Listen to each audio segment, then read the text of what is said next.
நமது வெல்லும் வேட்பாளர் மனிதநேய மக்கள் கட்சியினுடைய தலைவர் பேராசிரியர் ஜவஹர்லால் அவர்கள்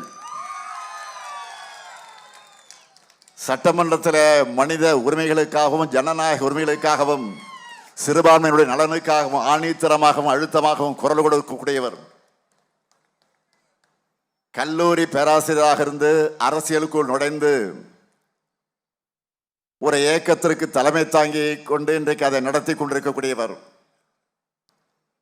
இன்னும் சொல்லணும்னா நம்முடைய மதச்சார்பற்ற முற்போக்கு கூட்டணியுடைய முக்கிய தூண்களில் ஒருவராக பேராசிரியர் ஜவஹர்லால் அவர்கள் விளங்கி கொண்டிருக்கிறார். அவருக்கு நீங்கள்லாம் உதயசூரியன் சின்னத்தில் வாக்குகளை அளித்து அவர் வெற்றி பெற வைக்கணும்னு கேட்டுக்க விரும்புகிறேன். அடுத்து கீழ்வலூர் சட்டமன்ற தொகுதியில் நமது வெல்லும் வேட்பாளர் மார்க்சிஸ்ட் கம்யூனிஸ்ட் கட்சியை சார்ந்த சகோதரி லதா தங்கமணி அவர்கள். தலைவர் கலைஞர் அவர்கள் பிறந்த திருக்குவளைக்கு பக்கத்தில் இருக்கக்கூடிய வாழக்கரையில் பிறந்தவர் அவர். மார்க்சிஸ்ட் கம்யூனிஸ்ட் கட்சியில மாதர் சங்க மாநில துணைத் தலைவராக இருந்து செயல்பட்டு வருகிறார். மக்களுக்கான போராட்டங்கள்ல முன்னின்று பங்கேற்கக்கூடியவர். அவருக்கு அறிவால் சுத்தியல் நட்சத்திரம் சின்னத்தில் வாக்கினை வழங்கி அவர் வெற்றி வைக்கணும். இப்போ நான் அறிமுகப்படுத்துற மதச்சார்பற்ற முற்போக்கு கூட்டணியுடைய 6 வேட்பாளர்களையும் பெருவாரியான வாக்கு வித்தியாசத்தில் நீங்கள்லாம் வெற்றி வைக்க தயாராயிட்டீங்களா? தயாரா? வெற்றி உறுதியா? சத்தமா? இன்னும் சத்தமா? வெற்றி உறுதி ஆயிடுச்சு. வேட்பாளர்கள் இப்போ உட்காரலாம். சீட்டு கொடுத்தாச்சு உங்களுக்கு. என்னதான் உங்க ஊர் மருமகனாக இருந்தாலும் வெறும் கையோட நான் உங்ககிட்ட வாக்கு கேட்க வரல. 5 வருஷமா 5 ஆண்டு காலமாக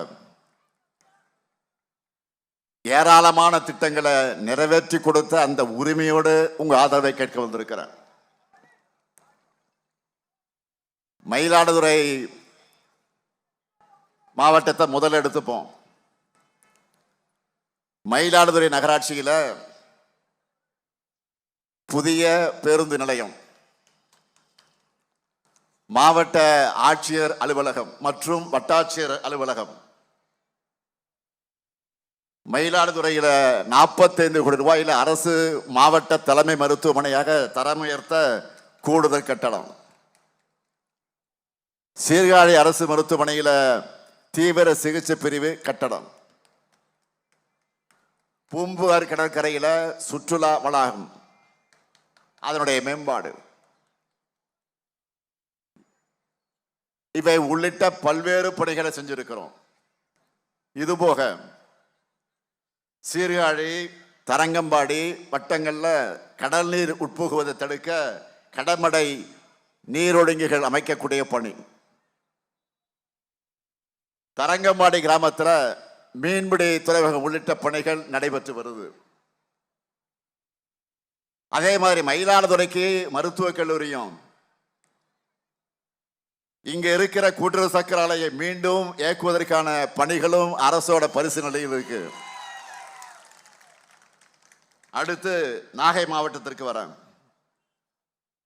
ஒரு பக்கம் சிக்கல் சிங்காரவேலர் கோயில், இன்னொரு பக்கம் நாகூர் தர்கா, இன்னொரு பக்கம் வேளாங்கண்ணி, வேளாங்கண்ணியுடைய மாதா கோயில் என தமிழ்நாட்டினுடைய மத இணக்கத்திற்கு அழகான சாம்பிள் நாகப்பட்டினம் தான் இல்லையா? கடந்த 5 ஆண்டுகளில் உங்களுக்காக வேதாரண்யம் அரசு மருத்துவமனையில் புதிய கட்டடம், அக்கரைப்பேட்டை மேம்பாலம், 27 மினி பேருந்துகள் சேவை, இசைமுரசு அனிஃபா நூற்றாண்டு நினைவு பூங்கா, துறைமுக மேம்பாட்டு பணிகள் உள்ளிட்ட பல்வேறு பணிகளை நாகை மாவட்டத்தில் செஞ்சு கொடுத்திருக்கிறோம். இதுபோக நாகப்பட்டினம் புதிய புறநகர் பேருந்து நிலையம், நாகப்பட்டினம் நியோ டைடல் பூங்கா, பணிபுரியக்கூடிய பெண்களுக்கு தோழி தங்கும் விடுதி, புதிய நூலக கட்டடங்கள், பிரதாபராமபுரம் நீல கடற்கரை திட்டம்னு பல பணிகள் அடுத்தடுத்து நடந்துகிட்டு இருக்கு. இது மட்டுமல்லாம தஞ்சை, திருவாரூர், மயிலாடுதுறை, நாகை உள்ளடக்கிய வேளாண் தொழில் பெருந்தடம் அமைக்க விரிவான திட்ட அறிக்கை அறிவிப்பையும் வேளாண் பட்ஜெட்ல அறிவிச்சிருக்கிறோம். மீனவர்கள் நிறைஞ்ச மாவட்டம் இது. நாகை மாவட்டம் நம்பியார் நகர்ல மீனவ சொந்தங்களை சந்திச்சு நான் பேசினப்போ, மீனவர்களுடைய நல்வாழ்வுக்காக 576 கோடியே 73 லட்சம் ரூபாய் செலவில் பல திட்டங்களை நான் சட்டப்பேரவையில் அறிவிச்சப்போ, நாகையிலிருந்து நீங்கள்லாம் நன்றி சொல்லி எனக்கு வாழ்த்து சொன்னப்போ மகிழ்ச்சியா இருந்துச்சு. அதை என்னால் இன்னமும் மறக்க முடியல. அதே போல 4000 திருக்கோயில்களுக்கு நம்ம திராவிட மாடல் ஆட்சியில குடமுழுக்கு நடத்தி இருக்கிறோம். அதுல 2000வது குடமுழுக்கு நம்ம மயிலாடுதுறை கீழப்பரசலூர் விரட்டேஸ்வரர் கோயில் தான் அதில் நடத்தணும். 3000வது குடமுழுக்கு எங்க நடந்துச்சுன்னா நாகை மாவட்டம் திருப்புகலூர் அக்னீஸ்வரர் கோயில தான் நடத்தணும். இப்படி 2 மாவட்டத்திலையும்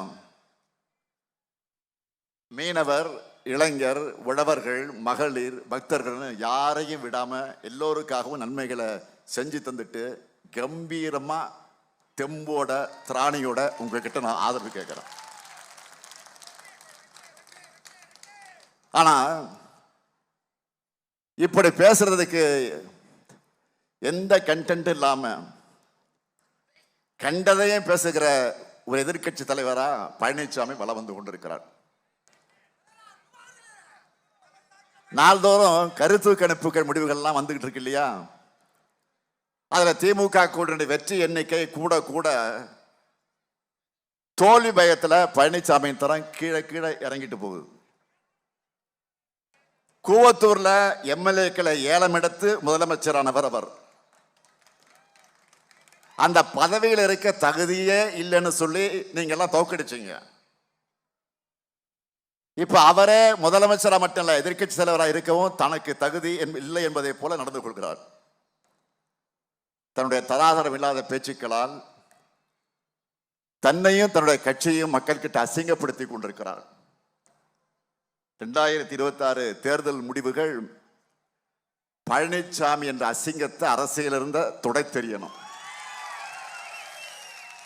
எவ்வளவு பிரச்சனைகள் நடந்துகிட்டு இருக்கு. ஒன்றிய பாஜக அரசு மும்மொழி கொள்கையை கட்டாயமாக்குறாங்க. கிறிஸ்துவ தொண்டு நிறுவனங்களையும் சர்ச்சுகளையும் குறிவச்சு FCRA சட்ட திருத்தம் கொண்டு வர பார்க்கிறாங்க. பல மாநிலங்களில் தேர்தல் நடந்துகிட்டு இருக்க சமயத்தில் நாடாளுமன்றத்தை அவசரமாக கூட்டி தொகுதி மறுவரையை செய்ய துடிக்கிறாங்க. தமிழ்நாடு உள்ளிட்ட தென் மாநிலங்கள்லாம் கடுமையான பாதிப்பை சந்திக்க போகுது. முக்கியமான அரசியலமைப்பு சட்ட திருத்தங்கள் அவசர அவசரமாக செய்ய போறாங்க. இதை நாம் கண்டிச்சு பல்வேறு மாநிலங்களுக்கு தேர்தல் நடக்க இருக்கிற இந்த சமயத்தில் எதுக்கு இந்த அவசரம்னு கேட்கிறோம். இந்தியாவில் இருக்க எல்லா தலைவரும் இதே கேட்கிறாங்க. ஆனா இதற்கு அவரிடத்திலிருந்து பதில் இல்லை. தொகுதி மறுவரையால வட மாநிலங்களோட தொகுதி எண்ணிக்கை மிக மிக அதிகமாகும். தமிழ்நாடு உள்ளிட்ட தென் மாநிலங்களுக்கும் உத்தரப்பிரதேசம், பீகார் போன்ற வட மாநிலங்களுக்கும் தொகுதி எண்ணிக்கையில பெரிய இடைவெளி உண்டாகும். இது அநியாயம் என்று எச்சரிக்கிறோம். கர்நாடகத்தினுடைய முதலமைச்சர் சித்தராமையா அவர்களும், கேரள முதலமைச்சர் நம்முடைய சகோதரர் பினராயி விஜயன் அவர்களும் தொகுதி மறுவரைய தொடர்பா நான் நீண்ட காலமாக வெளிப்படுத்தி வரக்கூடிய அந்த அச்சத்தை அவரும் கேள்வியாக எழுப்பி இருக்கிறார். இது எதை பற்றியும் வாய் திறந்து பேச வக்கில்லாமல் இருக்கிறார் பழனிசாமி. அதுக்கு காரணம் என்ன? அதிமுகவையும் பழனிசாமியும் குத்தகைக்கு எடுத்திருப்பது யாரு? பாஜக. குத்தகைக்கு எடுத்திருப்பது யாரு? பாஜக. அதாவது டெல்லி டீம்.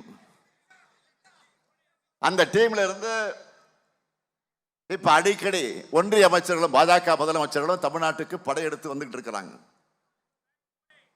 அவங்க கிட்ட நான் கேட்ட கேள்விக்கும் நான் விட்ட சவாலுக்கும் பதில் இருக்கா? இல்ல. நான் கேட்கிறேன், தொகுதி மறுவரையில் தமிழ்நாட்டுக்காக குரல் கொடுக்காத பழனிசாமி வேற எதுக்காகத்தான் பேசுவாரு? தமிழ்நாட்டில் திமுக ஆட்சியில் இருப்பதால தானே தொகுதி மறுவரை பற்றி பாஜக அரசு அறிவிக்கிறதுக்கு முன்னாடியே விழிப்புணர்வை நாம ஏற்படுத்தணும். அனைத்து கட்சி கூட்டத்தை கூட்டின இந்தியா முழுக்க இருந்து முதலமைச்சர்களை சென்னைக்கு அழைச்சி கூட்டு நடவடிக்கை கூட்டத்தை நடத்தி தீர்மானங்கள் நிறைவேற்றி ஒன்றிய அரசுக்கு அனுப்பி வச்சோமே. ஏன் சட்டமன்றத்தின் தீர்மானத்தை கொண்டு வந்து நிறைவேற்றணும்? ஒருவேளை பழனிசாமி ஆட்சியாக இருந்திருந்தான் தமிழ்நாட்டை கூறு போட்டு வித்திருப்பார். நல்ல வேலை இல்லை. வர்ற தேர்தலையும் பழனிசாமியும் என்டிஏ கூட்டணியும் ஒரு தொகுதியிலே கூட ஜெயிக்க கூடாது. இதுக்காக மட்டும் இல்ல, தமிழ்நாட்டுக்கு ஒன்றிய அரசு எந்த சிறப்பு திட்டத்தையும் செய்கிறது இல்லை சொல்லி வருகிறோம். அதற்கு ஆதாரமா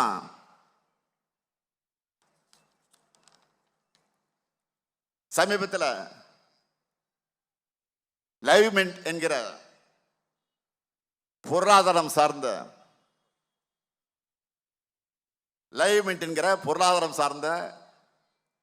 ஒரு நியூஸ் பேப்பர், ஆங்கில நியூஸ் பேப்பர்ல ஒரு செய்தி வெளியிட்டு இருந்தாங்க. ஆதாரம் இருக்கு. நான் 19 பேச மாட்டேன், ஆதாரத்தோடு தான் பேசுறேன். இதுல என்ன வெளியிட்டு இருக்காங்கன்னா, ஒன்றிய அரசினுடைய உட்கட்டமைப்பு திட்டங்கள் அதிகமாக நடக்கிறதுல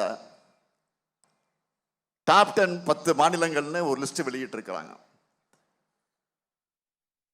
அத இந்தியாவில் மிகப்பெரிய பொருளாதாரம் கொண்ட மகாராஷ்டிராவில் அதில் முதல் இடத்துல இருக்கு. 2வது பெரிய பொருளாதாரமான தமிழ்நாடு தான் 2வது இடத்துல நியாயமா இருக்கணும். ஆனா இல்ல. அதிகமான தொழில்மயமான மாநிலமும் நாம தான். ஆனா அதிர்ச்சிக்குரிய செய்தி என்னன்னா, முதல் 10 இடத்துல தமிழ்நாடு எங்கேயுமே இல்லை. ஒன்றிய அரசு தமிழ்நாடு என்கிற இந்தியாவுடைய வளர்ச்சி என்ஜின எந்த அளவுக்கு வஞ்சிக்குது என்பதற்கு இதை விட ஒரு சான்று வேணுமா? வரி கட்டுறதுக்கு மட்டும் தமிழ்நாட்டு மக்கள் பணம் வேணும். ஆனா எங்களுக்கு எந்த திட்டமும் கிடையாதா? சிறப்பு திட்டமும் கிடையாது. பட்ஜெட்ல தமிழ்நாட்டுக்கு முட்டை தான் போடுறாங்க. ரயில்வே திட்டங்களையும் தமிழ்நாட்டுக்கு பட்டை நாமம் தான் போடுறாங்க. இதுல நேற்று மதுரைக்கு வந்த மகாராஷ்டிராவினுடைய பாஜக முதலமைச்சர் பட்னவிஸ் என்ன சொன்னார்னு பாத்தீங்களா? நான் இன்னைக்கு அதுக்கு ட்விட்டர்ல செய்தி போட்டிருக்கிறேன். மதுரைக்கு ஏன் மெட்ரோ நிராகரிக்கப்பட்டுச்சு என்று செய்தியாளர்கள் கேட்கிறாங்க. யார்கிட்ட?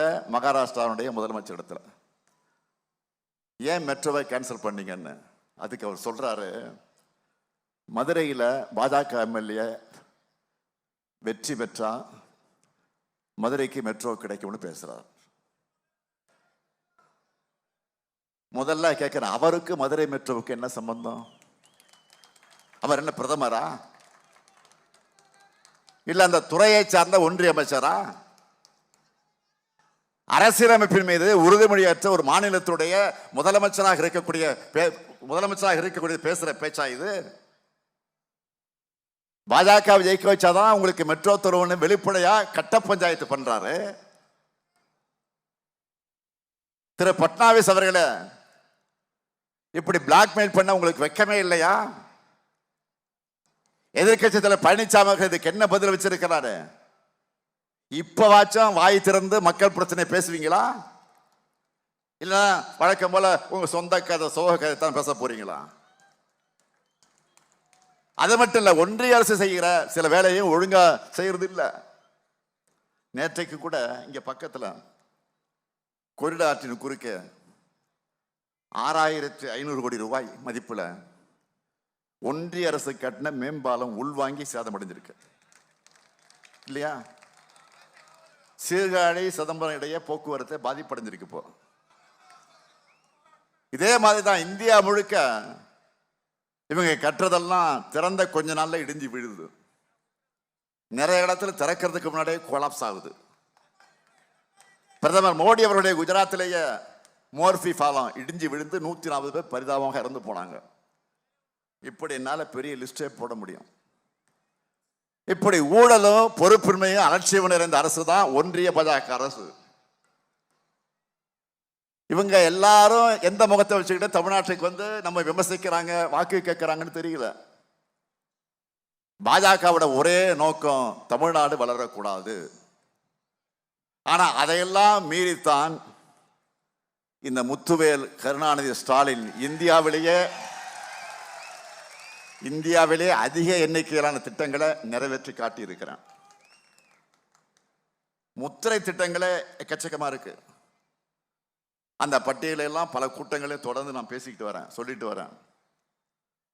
அந்த திட்டங்களை அடுத்து மேலும் விரிவுபடுத்துகிற மாதிரி இன்னும் பல புதிய திட்டங்களை கொண்ட தேர்தல் அறிக்கையை வெளியிட்டு இருக்கணும்.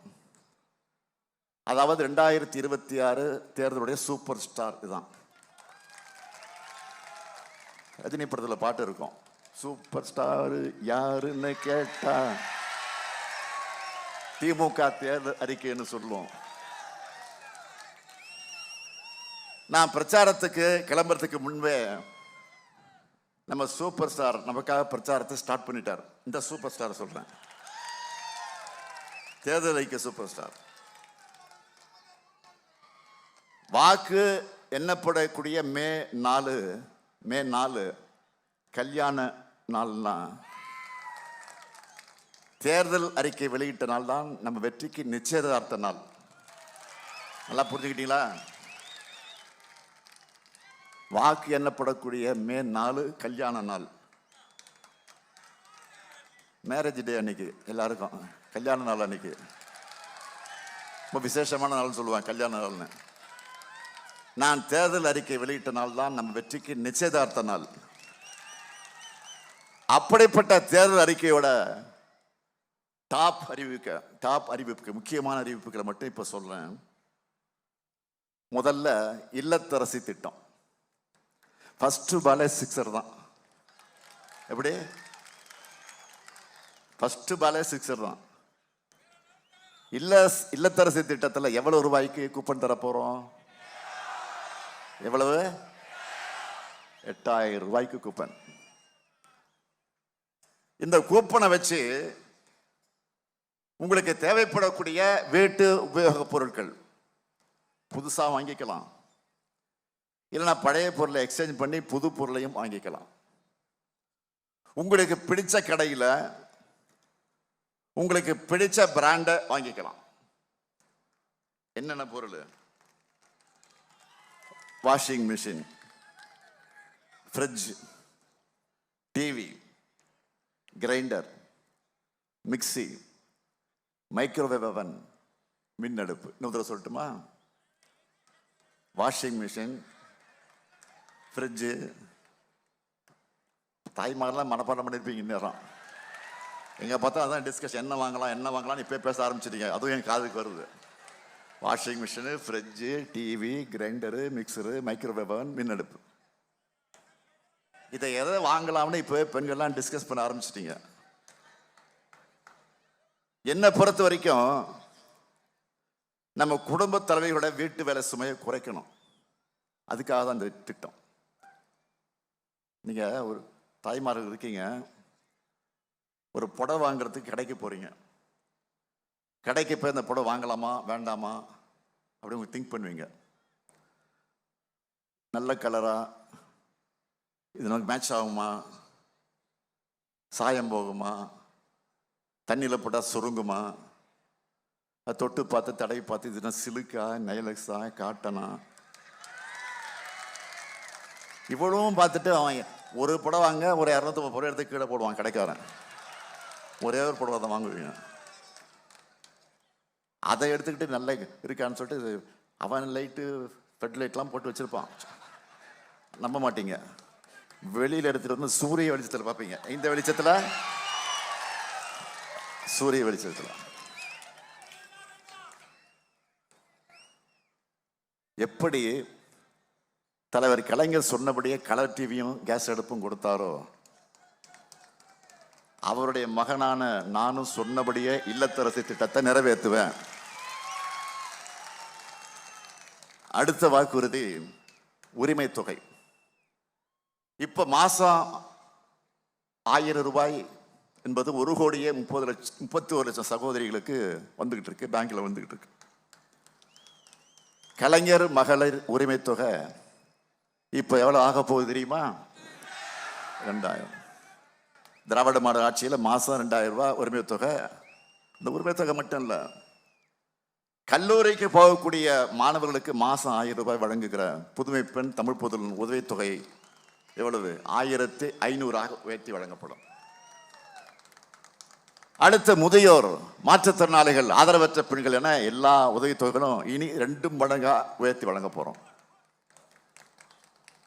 மீன்பிடி தடைக்கால சிறப்பு நிவாரண தொகை 8000 ரூபாயிலிருந்து 12000 ரூபாய் ஆகும். மீன்பிடி குறைவுகால சிறப்பு நிவாரண தொகை 6000 ரூபாயிலிருந்து 9000 ரூபாய் உயர்த்தி வழங்கப்படும். மீனவர்களுக்கு மகிழ்ச்சி தானே? கையை உயர்த்தி காட்டுங்க மீனவர்கள். 20 லட்சத்துக்கு அதிகமான உழவர்கள் பயன்பெறக்கூடிய வகையில நவீன மின்சார பம்பு செட்டுகளை வழங்க போறோம். நெல் கொள்முதல் விலை குவிண்டால் ஒன்றுக்கு 3500 ரூபாயாக உயர்த்தி வழங்கப்படும். கரும்பு கொள்முதல் விலை டன் ஒன்றுக்கு 4500 ரூபாயாக உயர்த்தி வழங்கப்படும். பால் கொள்முதல் விலை லிட்டர் ஒன்றுக்கு 5 ரூபாய் உயர்த்தி வழங்கப்படும். இங்க இருக்கக்கூடிய மகளிர் எல்லாரும் டவுன் பஸ்ல கட்டணம் இல்லாம பயணிக்கிறீங்க இல்லையா? காய்கறி, பூ, பழம், மீன் விற்பனை செய்யக்கூடிய மகளிர் எல்லாருக்கும் விடியல் திட்டம் உபயோகமா இருக்கா இல்லையா? உபயோகமா இருக்கா இல்லையம்மா? சொல்லுங்கம்மா, கையை உயர்த்தி காட்டுங்க. இருக்கா இல்லையா? தமிழ்நாட்டினுடைய போக்குவரத்து கட்டமைப்பை வலிமைப்படுத்தி அடுத்த 5 ஆண்டுகளில் 10,000 புதிய பேருந்துகள் இயக்கப்படும். மகிழ்ச்சியா? அடுத்து உயர்கல்வி முடித்திருக்கக்கூடிய 5 லட்சம் இளைஞர்கள் வேலைவாய்ப்பு பெறக்கூடிய வகையில் நான் முதல்வன் 2.0 திட்டத்தில் 6 மாசத்துக்கு 1500 ரூபாய் உதவி தொகையோட பயிற்சி தொகை வழங்க போறோம். குறிப்பா நாகை பகுதியை சார்ந்த 1 லட்சம் இளைஞர்களுக்கு உணவு பதப்படுத்துதல் பிரிவில் திறன் பயிற்சி வழங்க போறோம். நாகப்பட்டினம் குடிசை பகுதியில் அதிகம் இருக்கக்கூடிய மாவட்டம், குடிசை பகுதியில் அதிகம் இருக்கக்கூடிய மாவட்டம் நாகை மாவட்டம். புயலால அடிக்கடி பாதிக்கப்பட்டு வீட்டு கூரையை மாற்ற நீங்க படுற கஷ்டமெல்லாம் எனக்கும் தெரியும். இந்த நிலை மாற குடிசைகளே இல்லாத தமிழ்நாடு என்ற தலைவர் கலைஞருடைய கனவு நனவாக கலைஞர் கனவு இல்ல திட்டம் உள்ளிட்ட திட்டங்கள் மூலமா வீடற்ற ஏழைகளுக்கு அடுத்த 5 வருஷத்துல 10 லட்சம் வீடுகள் கட்டித்தரப்படும். நாகப்பட்டினம் துறைமுகம் உலகத்தரத்தில் மேம்படுத்தப்படும். நாகப்பட்டினத்தில் ஆபரண தயாரிப்பு குழுமமும் மயிலாடுதுறையில் அட்டைப்பெட்டி தயாரிப்பு குழுமமும் அமைக்கப்படும். இவையெல்லாம் போக நம்ம டெல்டா மாவட்டங்களுக்காகவே ஒரு ஸ்பெஷல் மாஸ்டர் பிளான் போட்டிருக்கோம்.